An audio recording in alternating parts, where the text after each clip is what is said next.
You're listening to Brave Girls with Tracy M., where we choose to empower you to be a better leader, mentor, and coach in the world. We'll share stories of people who have achieved great heights by overcoming adversity and rising to the challenge, all while pursuing their passions. These courageous people will inspire you to have faith in yourself and take bold action. Right here with the host of Brave Girls, Tracy M.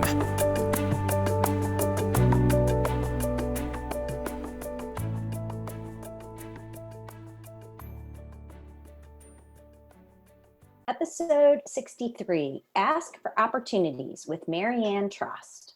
Our guest today is Marianne Trost, a nationally recognized coach to female attorneys across the globe. In our conversation, she shares her best advice on why we need to ask for opportunities in order to have a fulfilling career. Trained as a paralegal, she pivoted to law firm management early in her career. Her on-the-job training led her to learn the rules of the game within the legal realm. She shares how a 2-year health crisis led her to reflect and examine what she really wanted to do in the world. As a result of suffering major burnout, she decided to help attorneys on their career path, and she learned to take better care of herself. A wealth of knowledge, Marianne shares how when she took on the additional responsibility for business development at a law firm, that then enabled her to grow professionally. She teaches her clients the business of a law practice and how to create the law career of their dreams. If you're a female attorney or an aspiring lawyer, you'll want to check out all the resources that Marianne has available on her website. I'm grateful that Marianne agreed to come on the show and share the real and raw truth around why the world needs more women attorneys and what we bring to the table and can contribute. We also talked about the historical trends and strides being made with women making equity partners in their firms. I love Marianne's stories and her advice and think we can all take something away from her Brave Girl story. So let's go and meet my friend, Marianne Trost. So welcome to Brave Girls with Tracy M. Today, I'm very excited because we have Marianne Trost with us, and she is the women's lawyer coach. She's recognized as one of the nation's leading business development trainers, having worked with over 3,000 attorneys over the past 30 years in the U.S., Canada, and most recently, the UAE. So I met her at the Gulf Coast Power Association's 5th Annual Women's Empowerment Conference, which was 300 women in the oil and gas industry that came together in Austin, Texas. And Marianne was a phenomenal panel facilitator with several CEOs in the energy sector. And we just instantly connected and had to get to know each other. So she's based outside of Scottsdale, Arizona. And so I just want to say, welcome to the show, Marianne. Thank you, Tracy. I'm so honored to be here and so excited to be here. It's good to see you. Yes. And I was so struck by when we got to chit-chatting after the conference was over, is that you too are a coach and that your practice primarily focuses on female attorneys. So how did you get to the point where you decided that was really going to be your niche? And did you have a legal background? Ooh, okay. That's an interesting story. Good place to start. Yeah. I had always wanted to be a lawyer. I thought since I was, 6 years old, I was going to be a lawyer. And as my career progressed, I graduated from college. I went to Europe, then I moved out to San Francisco, and I got a job as a paralegal while I was waiting to get into Bolt for law school. And I didn't like it. And I realized I would not be a good lawyer. But I love working with lawyers. And so at that point in my career, I decided to pursue law firm and legal management. And I went to the Bar Association and I was the director of their client services program, which I loved because I was working on helping clients and attorneys who have had miscommunications or misunderstandings kind of resolve those so they don't have to be escalated to the state bar. I did that for 2 years, and then I was recruited out of there to go to a law firm and start a training program for lawyers, and really enjoyed that, and then elevated in law firm management. As I did that for 10 years and worked in an AmLaw 100 firm. I most of the time was the only woman in the room, and most of the time was the only non-attorney in the room. And I realized later the advantage to that is that I was non-threatening. And so I was privileged to conversations that really talked about why people weren't elevated to partnership, or why they weren't receiving the bonuses that they thought they should get, or why they weren't being assigned to certain cases. And I learned the rules of the game and how they were played from a really terrific group of high-level powered white men.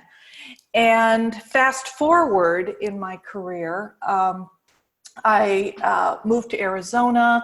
I took time out. That was a risk, but it worked, to be with my daughter when I first had her. I went back into law firm management, loved it, had a health crisis that caused me to sit back and think about, why am I on this planet, and what is it I need to be doing with the rest of my life if God helps me through this? And I got through it. And as I was laying there thinking about this, I thought I was going to get healed in 3 months because I knew exactly what I was going to do. Nutrition, exercise, blah, blah, blah, blah, blah. And it didn't work out that way. It took 2 years. Wow. And during those 2 years, I thought, what is it I can give to the world? What is it that I have that can make a difference in the lives of others? Because that is what it's all about. And what I realized is that I had had this amazing opportunity to learn what it takes to succeed in the legal profession. And I don't mean being a good, talented lawyer. There are a ton of good, talented lawyers out there. I mean really being able to succeed in the profession of law and create a career in the way in which you want your career to unfold. So it brings you joy, it brings you happiness. But to do that, you have to have clients, you have to have some self-determination. And I realized when I was reflecting during that period of time, so many, I guess the best way to put it is, I believe women and diverse attorneys have additional challenges in the legal profession. And I determined at that time, I am going to help every woman and diverse attorney I can understand how it is they can strategically manage their careers, build a book of business, because it's a critical component to success, and create the self-determination and joy that they want. That's why they went into the profession. But it was a result of that health crisis that actually I even came upon it. When you say you were doing law firm management, what exactly does that mean? Is that like the back office, accounting and finance and HR? Yeah, law firms are for-profit businesses. And the M laws, of course, you're dealing with hundreds of millions of dollars of revenue. And there's an entire business side of it. So I learned the business of the practice of law. I started off in attorney training, creating mock trials, mock negotiations, mock depositions, those kinds of things. Then I was given responsibility for attorney professional development, then the pro bono program, then attorney recruiting, then records. And the last and final one was during a recession right around the early 90s, when they let go of their business development director and said, Marianne, you do it. And it was one of those instances where you don't get paid any more money, you're already doing more than you can, and you just step up to the plate and say, thank you for the opportunity. I'm looking forward to it. Attitude's everything. And it was the best. It was a real career changer for me. So that's when I learned business development, client development, media relations, public relations, marketing, all of that stuff, which I use today, of course, when I coach. But that's what law firm management is. And law firms typically have a CEO or an executive director. And because you've got legal secretaries and you've got library books and you have disability claims, and I mean, you have all the other things that go on in a business. So that's what law firm management is. And I came up on that side. So, spent my 60 hours a week focused on the business of the practice of law, which is an aspect that they don't teach in law school. They teach you how to be a great lawyer. And so I help my clients understand the business of the practice of law so they can be a great lawyer, but also succeed in building the practice that they want and getting elevated to partnership and getting the compensation they believe they deserve, getting put on cases that they want to work on, introduced to clients that they want to work with. Right. And I guess for some people, if they don't have that focused attention on, their career and proactively managing their career and getting to partner, and they feel like they're doing all the right things. Yeah. And what's happening often is that their careers are reactive. I think oftentimes as women, and not all women are the same, not all men are the same, but my focus obviously is on helping women lawyers succeed in the profession. I think we often believe that when we do what we're asked and we're of service, then we are doing really well. Right. Except that in the legal industry, at least, it's really important to manage your career. It's important to ask for opportunities that you don't get. It's important to advocate for what you want. It's important to ask for introductions, ask to be included, ask why you're not included so you can be included next time. If you just wait for people to give you what you want, you will not typically, in my experience, have a career that's as fulfilling as you otherwise could. So many people, in answer to your question, I think, we want to be of service. And so our careers end up being reactive. We do the work that other people don't want to do. We fill in the gaps, we raise our hand because nobody else will. But that's not strategic. It's okay to do that sometimes, but if you want to create the career of your dreams, you got to harness it and manage it. Right. Well, and I think also kind of going back to your health crisis, because a lot of us have had them as a result of burnout. They're life altering. And, I look back and I'm grateful. I am grateful. Yeah, I think sometimes they're put in our path to teach us something. And absolutely. I would go, climb the ladder, and it was working. And I enjoyed it. It wasn't until it wasn't. Exactly. I thought it was working, but then it wasn't. And I realized I couldn't go back to law firm management. I needed to be able to better self-regulate and self-care and, just burning out and churning out, 60 plus hours a week, because I always worked at the pace of the other lawyers in the firm. In order to maintain my credibility, I have to understand what I have to do like they're doing. But that doesn't work for me. And so, or for most people. Yeah, it's a blessing. Exactly.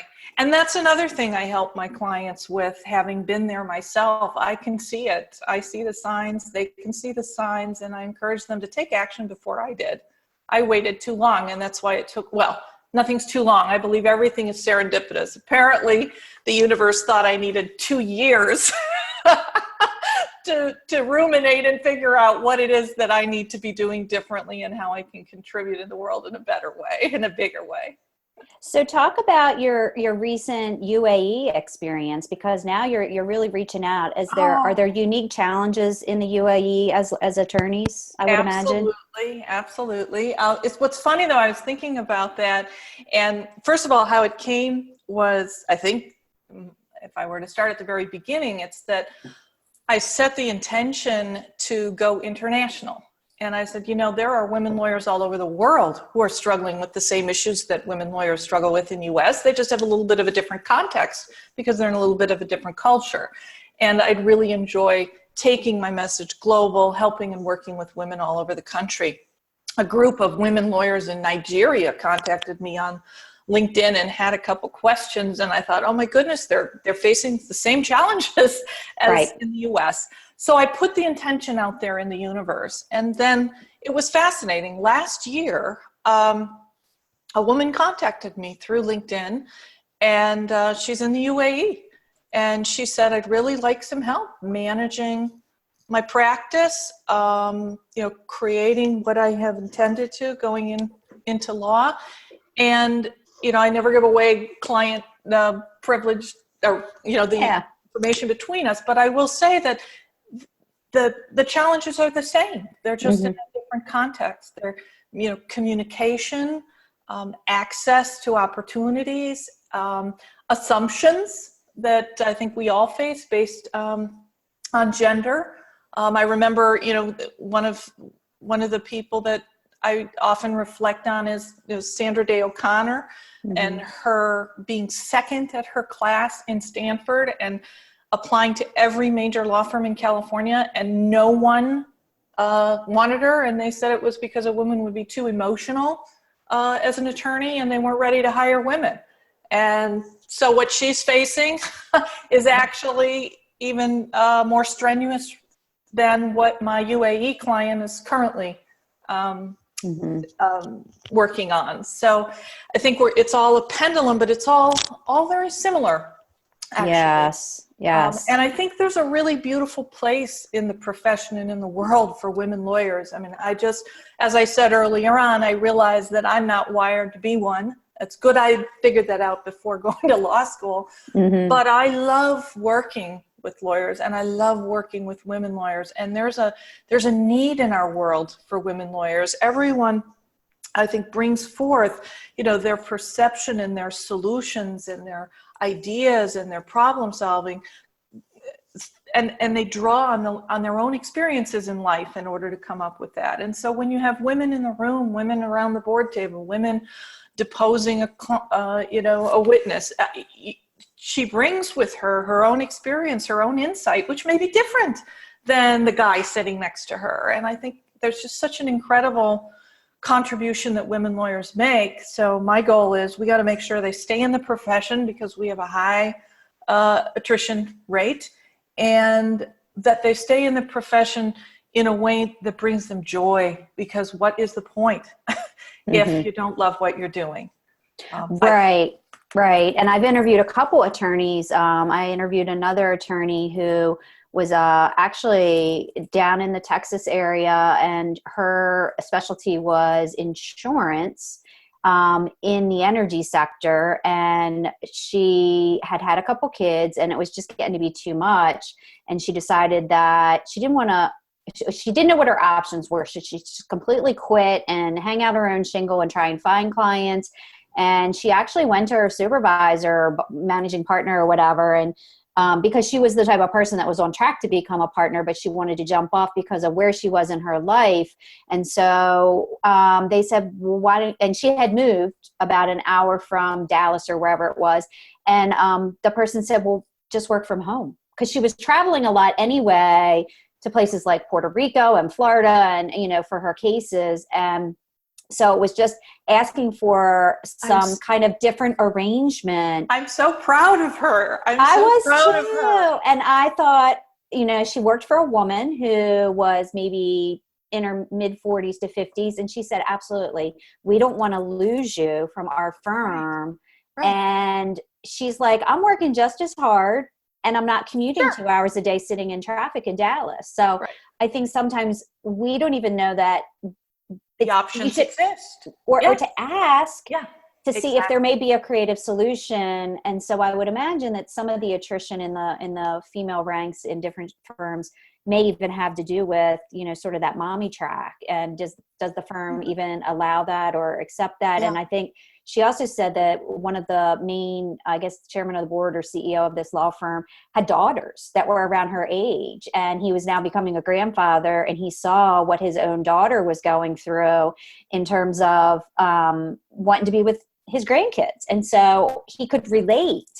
And so I think some things are shifting in terms of the conversations. Absolutely, they're shifting. I do want to say I'm so proud of the woman you talked with for asking. When I started coaching women lawyers as the women lawyers coach 12 years ago, I started to realize that there were 3 areas that I thought women particularly, and again, not all women are the same, not all men are the same, but there were 3 areas that I noticed kept coming up. One of them was asking. I think there's a societal bias that we don't ask. We wait until we are asked. And that starts very early. Whereas guys are put out there, they're doing the asking, whether it's to be the quarterback on the football team or asking someone to prom. I mean, they are out there doing the asking, getting the rejection, getting over it, and asking again. but I don't know that we have as many opportunities early on. So there's this underlying culture of not asking and just assuming that people know what we want and that people would do this if they valued us and that we would be invited to the party, et cetera.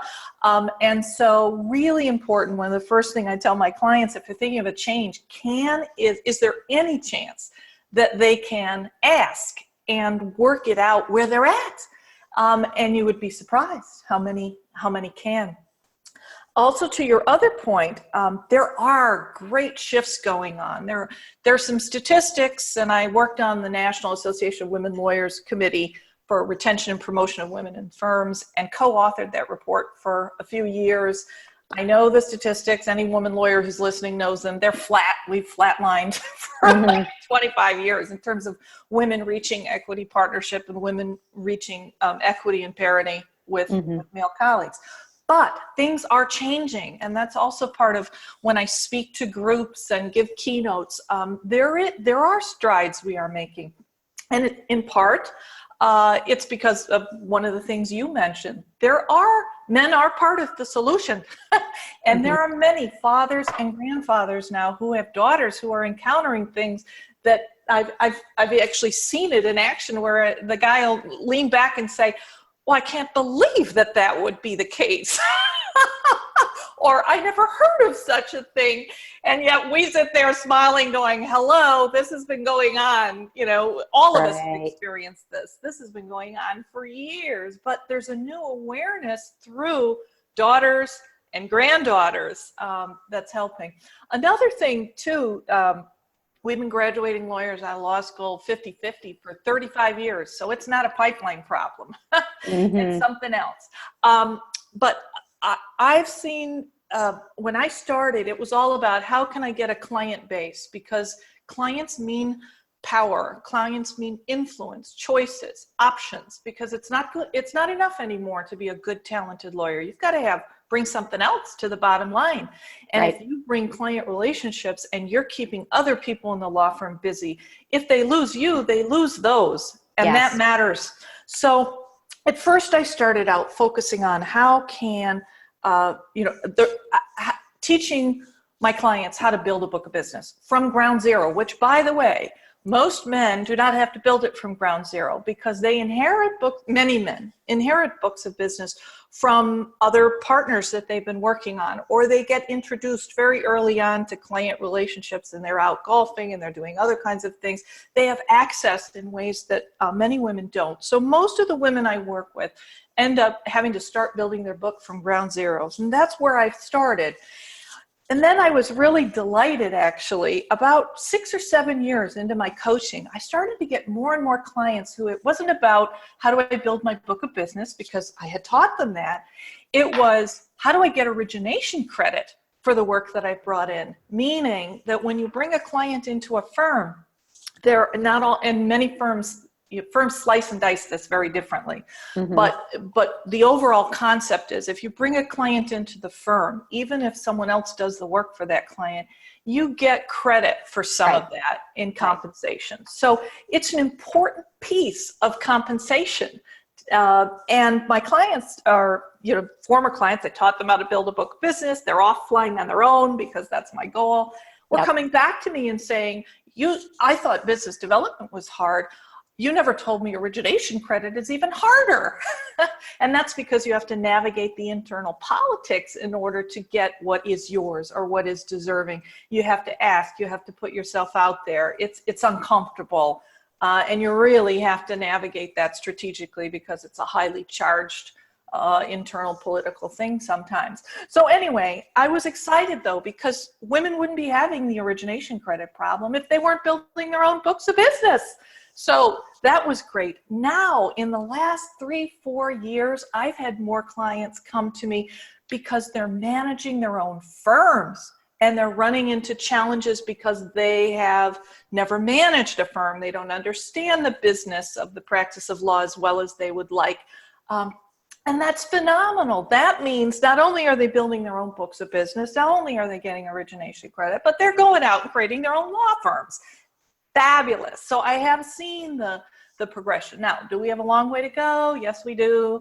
But I'm one of those people where, at least when I speak, I tell people ahead of time, I'm not going to regurgitate the facts that everyone in the room already knows. Let's talk about what can we do to inspire? What can we do to empower? What can we do to really walk out of that room with some action items on here is what you can do to strategically manage your career and to get what you want. Here's the list.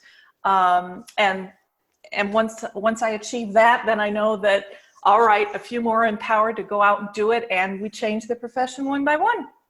That's great. Well, and I think I want to go back to asking and how even as young boys have to say, I want to be the quarterback. We're not really groomed that way or raised that way.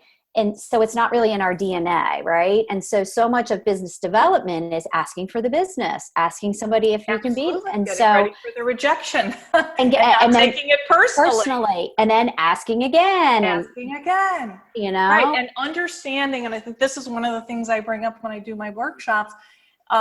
For us, no means no. And you know what? No does mean no. No means no.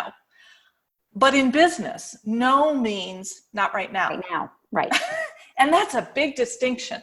And when someone says no to you, they don't mean, no, I never want to work with you. They simply mean this is not the right time. Correct. So you want to follow up 3 months later, 5 months later, whatever the appropriate time frame would be, and ask again. And if you get another no, you ask again. And with the kind of the fear of the ask, and you know, I want to mention one thing, because I thought it was very interesting. I was at a panel in New York back in, I think it was 2009. And one of the women on the panel mentioned that her theory about this asking was, you know, similar to the one I just mentioned. And she said she had a son who went out and asked a girl out when he was like 13, and he came, and she said no, and he came home and like cried for 2 days. And she said her heart broke for him. But then she told him, you know, go out and ask again. And she said, you know, it happened again. He came home, he cried, and, you know, she helped him through it and said, you know, go out and ask again. And eventually he got to the point where he's asking and it's not a problem and I'm going to move on and everything is fine. But she said her daughter didn't have that same experience, and that she really thinks it made a difference because her daughter, you know, didn't have those same that same amount of asking, rejection, get over it, ask, reject, get over it. So anyway, in business, it's you've got to learn that pattern and get bold and brave. It was uncomfortable for me when I started, but now I've gotten to the place where I realize, you know, it's not me, and I'm going to ask again, and then we'll see what happens. Yeah. Well, and sometimes when I've asked people to work with me, it may not be the right time, or it may not be the right offer, right? Yes. And so absolutely. They want to work with me, but they may not want to work at the private level, but they want to be in a group program that's a little lower price point, or they want to come to a workshop that's an even lower price point. And so sometimes I think it's important to know what can you offer along a whole continuum of prices too, right? Because there may be different opportunities. They do want to work with you. It's figuring out what that right product even is, right? Or service that you're going to provide them. Yeah. Or also, I think articulating the value. I think oftentimes there's an assumption that people know, but people don't always know, why should I work with you? Or for my women lawyers, you know, I say, make sure you're ready for this question. Why should I hire you? And you have to be ready for that question. And if you can answer that, you'll be in a different pool for the selection process than if you say, because we have a great firm and because we have a great firm. Right. It needs to be deeper. Yeah. So you do go out and you present it.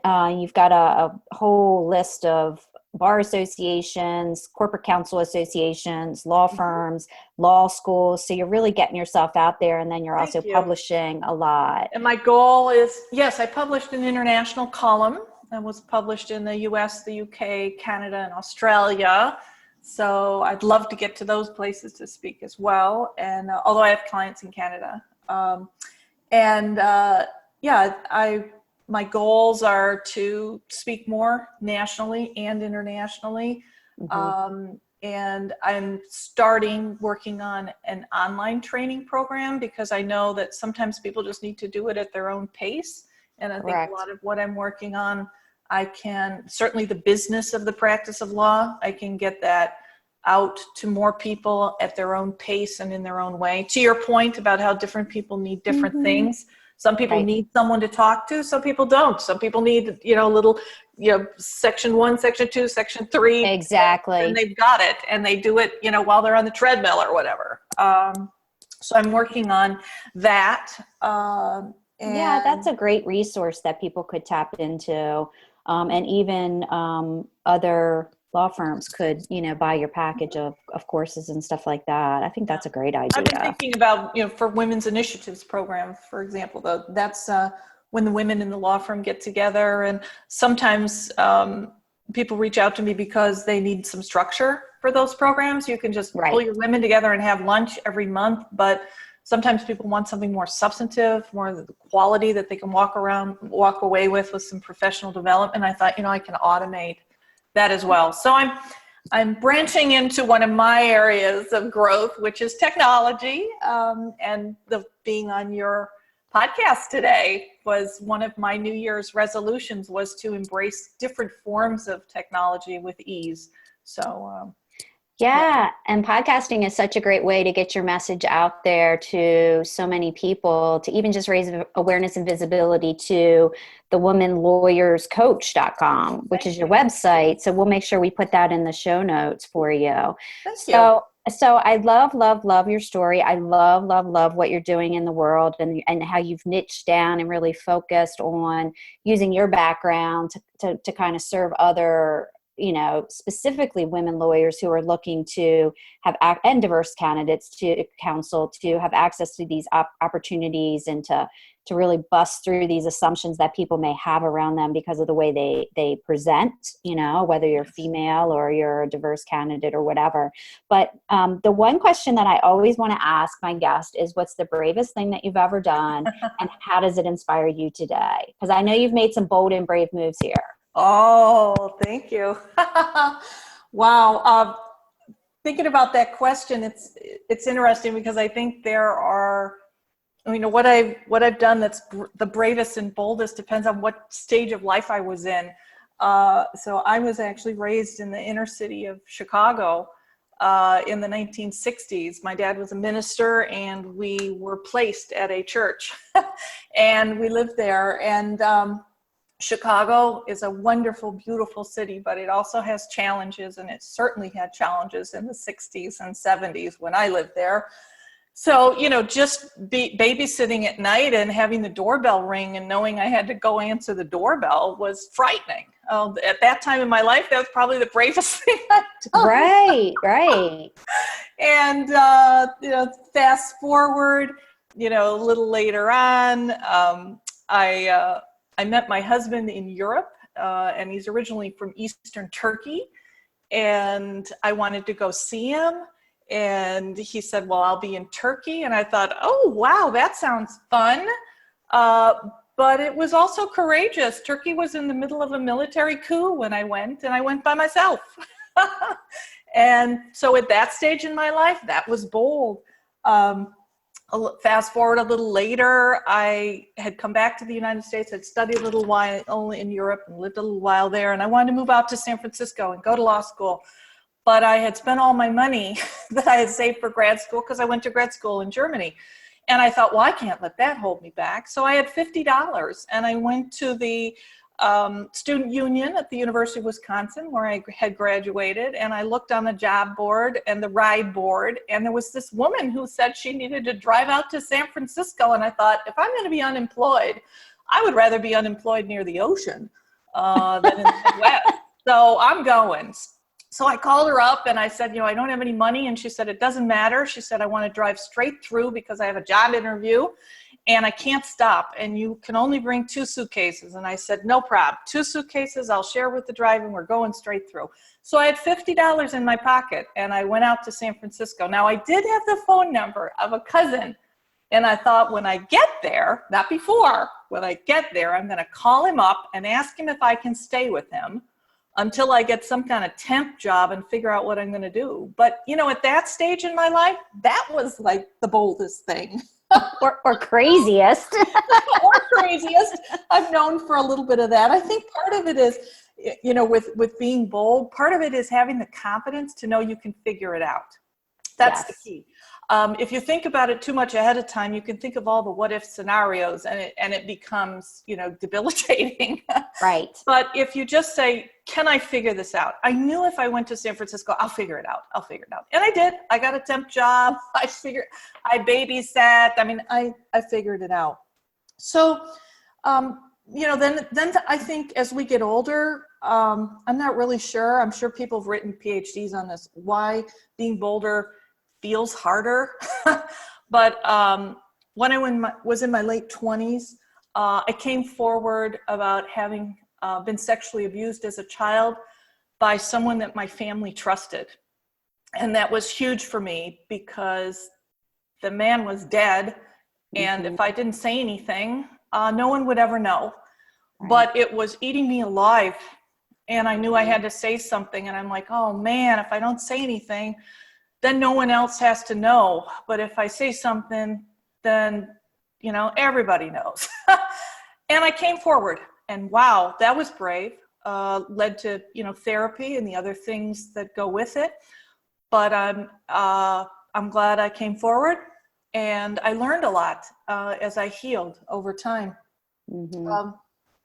Fast forward another one. I miscarried. No one in my family's ever miscarried. I'm like, what? How can this be happening to me? But it was such an emotionally painful experience, and physically scary, because I opted to not do the D&C and just have it occur, and I didn't know what it was going to be like. Oh my God. And I was afraid to ever want to try to get pregnant again. And my sister had lost her husband. She was only 34, suddenly in 5 minutes, and he was gone, and she was left with a 5-year-old. And that had happened that same year. And she called me up and said, Mare, fear is the opposite of love. And she said, you have got to get over your fear. And I'm like, I can't. I'm not going through this again. And she's like, you have to come from a place of love. And I thought, here's my sister, just lost her husband, single parent now. She had her whole life planned out with her husband and got a 5-year-old. And she's telling me not to be fearful. And so I'm glad I listened to her. I have a beautiful daughter, and I would not have had that daughter were it not for my sister's advice. I think another thing later on, fast forward again, it depends on where you are in life. We'd moved to Arizona. I finally had my daughter, yay. And I wanted to take time off to be with her. And I thought, well, everyone's telling me I'm going to derail my career. I was 38 and I was really in a great place in my career. And I decided to step out, and people were like, you're crazy. You're going to sabotage it. You'll never be able to on-ramp again. And I stayed at home with my daughter for 5 years. And then I did get back on, and I got on where I left off, and the rest is history. But that was very scary because I'd worked so hard to get where I was in my career, and everyone was saying it's not possible to take time off and stay at home with your daughter and get back on. But I did. And then I'll say during that period of time, I did a little bit of work for the Arizona Women's Education and Employment. They help women coming out of prison, out of homelessness, out of domestic violence. They help them re-enter into the job force. And I did some work with them, working with these women, trying to help them transition. And the skills that I learned in career management, lawyers think, oh, it's so hard to change jobs or go in-house counsel. I'm like, try coming out of prison and getting a job as a woman. That's tough. So I learned a lot. And then I'd say, the other big one was, when I got sick, and I found out on a Friday, I had seen a Western MD doctor for 2 years, and they kept upping the medication, and it wasn't working. Right. And my mom, I was beyond, well, we won't even go there, but my mom found me a naturopath, and I thought, oh, what the heck, I'll just go. And I went, and she said, do you have any idea how sick you are? And she said, if you don't get a handle on this, she said, the outcome is not going to be good. And I'm like, well, what do you mean get a handle on it? And she said, well, the first thing would be to quit your job immediately and focus 100% on health. And I'm like, are you crazy? I can't quit my job, my career. And I did. I came home on that Friday afternoon. I talked to my husband, and I quit on Monday, but we were not financially prepared. We were not ready at all. I thought it'd be 3 months. And as I told you, it took 2 years. Wow. Life changing, but all in a really good way.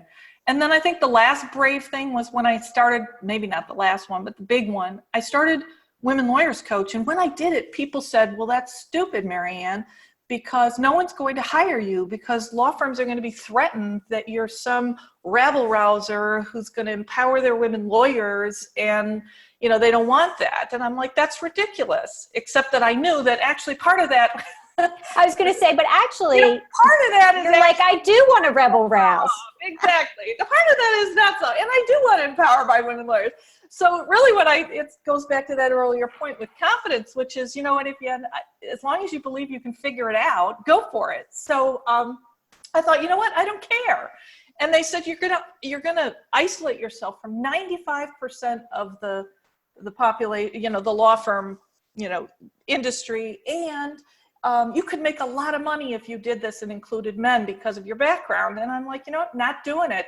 So it's true. The first 6 years, I had to work really hard to make up for that gap and the perception. But now I'm known as the Women Lawyers Coach, and there are some fabulous law firms. Some of them have even said, can we let our men sit in on your presentations? I actually do have some men clients who've heard me speak and say, will you please work with me? And I've said, any man who's willing to work with the Women Lawyers Coach, bring it on. I'm happy to work with you. So, but to your question about bravery, I think that there are many things we do that are bold and brave, and we learn from them, and we get through them, and we realize, wow, I came out on the other side. And I think what it does is it prepares you for the next one that you get in life, which prepares you for the next one you get in life, which eventually brings you to where you're at.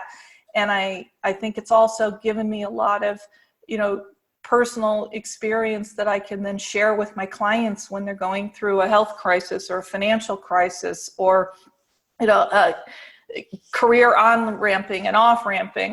Been there, done that. Right. And if I can share my experience like you've allowed me to do in this podcast, and something clicks and someone decides, I'm going in on Monday and I'm going to ask if I can telecommute, or I'm going to ask why I didn't get on the short list for partnership this year, or I'm going to ask why I didn't get the bonus that I want, or I'm going to tell them I want to practice in this area of law, I want to work with that client. If it inspires them to do that, then my experiences have meaning, and that's Absolutely. what matters. Absolutely. Well, I've loved having you on the podcast. You have shared so much. Your story is amazing. I just, I'm honored and humbled that you were able to share some of the really vulnerable and private details of things that you've been through. But I love what your sisters... It helps others. I mean, that's what drives me. Yeah, and I love the advice that your sister said to come from a place of love. I absolutely love that. I think that is so true, that sometimes we do let our fears be greater than love, but at the end of the day, it's about love. And so I love the advice. So the best place for people to find you online would be my website. My website's the best place, and it's a long word, so I'll give it out. It's the women with an E, lawyers with an S, coach.com. Great. And I'm going to be setting up Marianne Trost International so that I pursue those international goals as well. I should have that up in the next few months. That's great. So that's the best way to find me. And also LinkedIn, Facebook, Twitter. It's Marianne Trost, Trost, rhymes with host, and thewomenlawyerscoach.com. Yeah. Thank you so much. Well, you've been such a joy, and I'm so glad Yeah, I'm so glad our paths crossed in Austin. Oh, They were I am meant too. to be. I can't wait I look forward to staying in touch. I'm really blessed to have met you and grateful to have been invited on the podcast. Thank you. Great. All right. I hope you enjoyed this episode of Brave Girls with Tracy M. as much as I did creating it. Each show is produced with you, the listener, in mind, as you look for inspiration and motivation from other brave souls as you pursue your desires. I'd love to hear your feedback, so please leave me a review on iTunes. I read every one. And check out my website, tracym.com, for more free resources. You can also join my list and sign up for my newsletter right from the homepage. Until next time, stay strong, believe in your dreams, and go do something brave. We appreciate you joining us for this episode of Brave Girls with Tracy M. and hope that you enjoyed the show. For more information about today's episode, as well as additional free resources to help you achieve greatness in your life, visit tracym.com and sign up for our mailing list. Until next time, dream big, believe in yourself, and let your brilliance shine as only you can do.